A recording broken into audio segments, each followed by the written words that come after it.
Jesús fue de Galilea al Jordán. Se presentó a Juan Bautista para que lo bautizara. Juan intentaba impedírselo diciéndole, ¿soy yo el que necesito que tú me bautices y tú acudes a mí? Jesús le contestó, deja que sea así por ahora.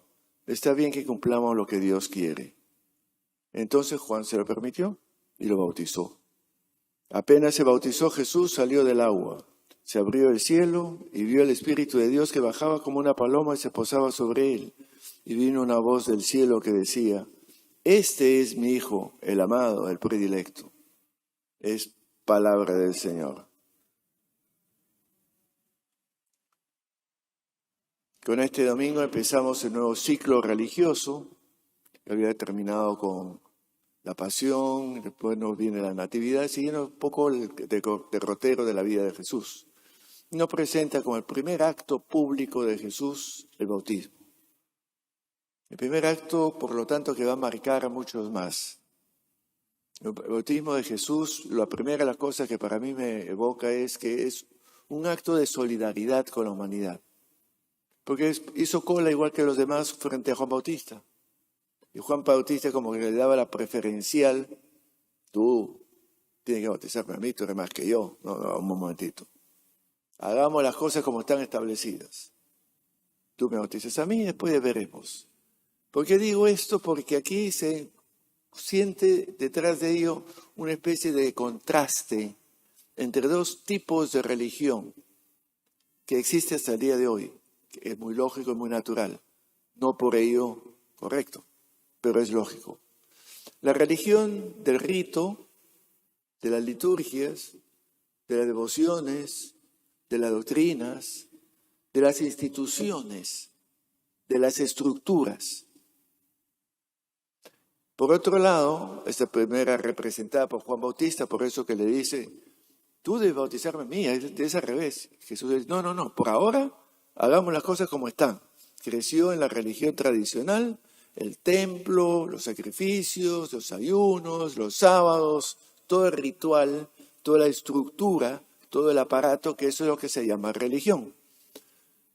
Jesús después va a cambiar las cosas.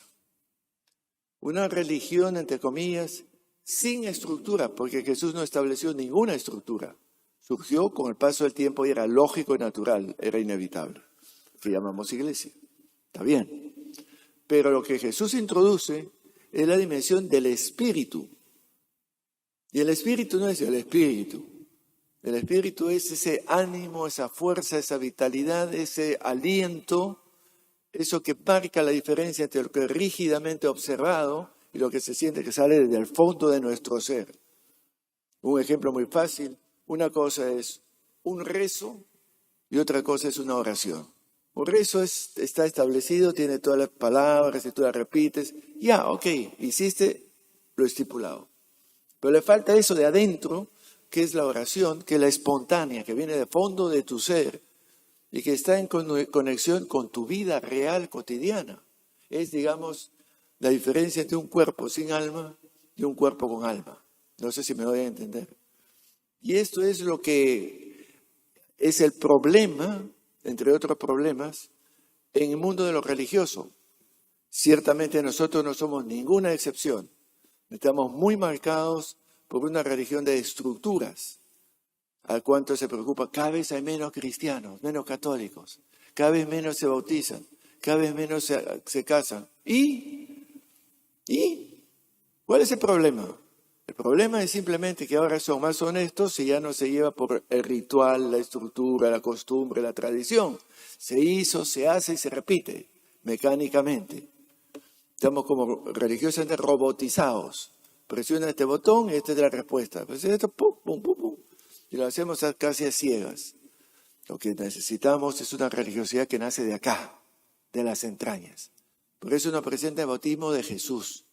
Y nos presenta ese cuadro en que es un cuadro pintado obviamente, que Jesús pasa por el ritual, la primera parte, tradicional, estructural, institucional, pero sale del agua como diciendo, esta es una nueva persona. Es distinto. Aquí se ha introducido una dimensión que no había. Y por eso nos presenta el relato la voz del cielo que dice, tú eres mi hijo amado, tú. El Espíritu desciende sobre él, toma posesión de él y Jesús empieza de ahí en adelante su misión de anunciar un reino de Dios que no es un reino del Dios tradicional, sino el Dios, el Dios de la vida, el Dios del amor, el Dios de la compasión, el Dios que anunciaba y vivía Jesús de Nazaret.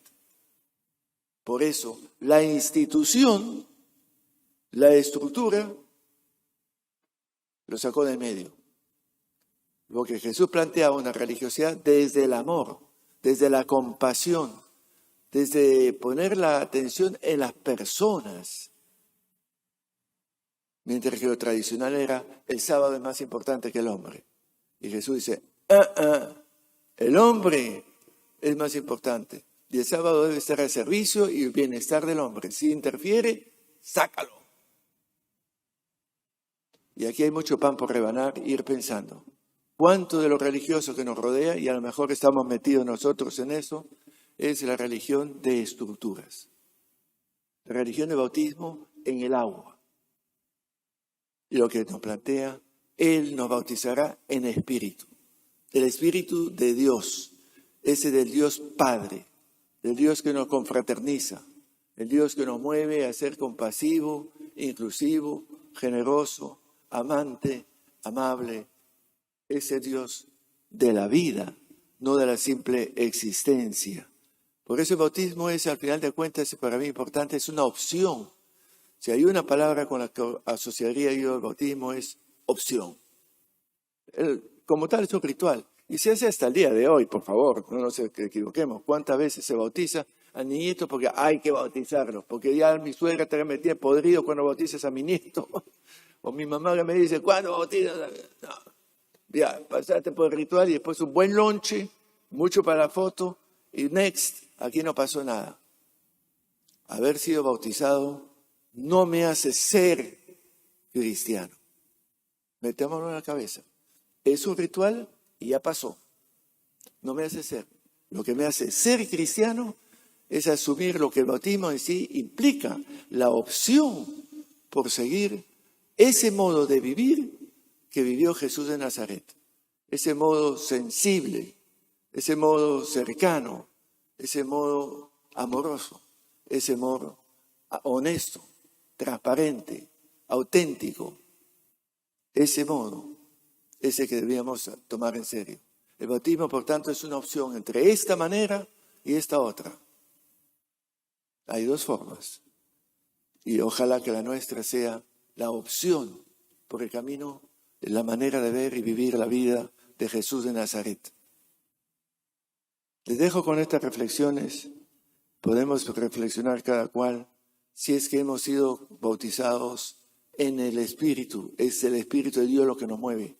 O como dice San Pablo, que es el único que da una especie de explicación en todo el Nuevo Testamento sobre el bautismo, en su carta a los Romanos, en el capítulo 6, que lo dice, por medio del bautismo hemos muerto con Cristo para resucitar con Él. En efecto, así como Cristo murió, nosotros caminemos una vida nueva. Fin de citación de Pablo a los Romanos. Morir con Cristo. A lo que murió Cristo, el egoísmo, la prepotencia, la arrogancia, la autosuficiencia, la vanidad, lo que tú quieras, todo lo que produce muerte. Porque al final de cuentas lo sacaron por eso. Para como Él resucitó, la vida, nosotros caminemos, hoy ya resucitados, caminemos una vida nueva, distinta. Por eso, les invito hoy, día de bautismo, a renovar nuestra opción. Y con eso vamos a terminar toda la primera parte.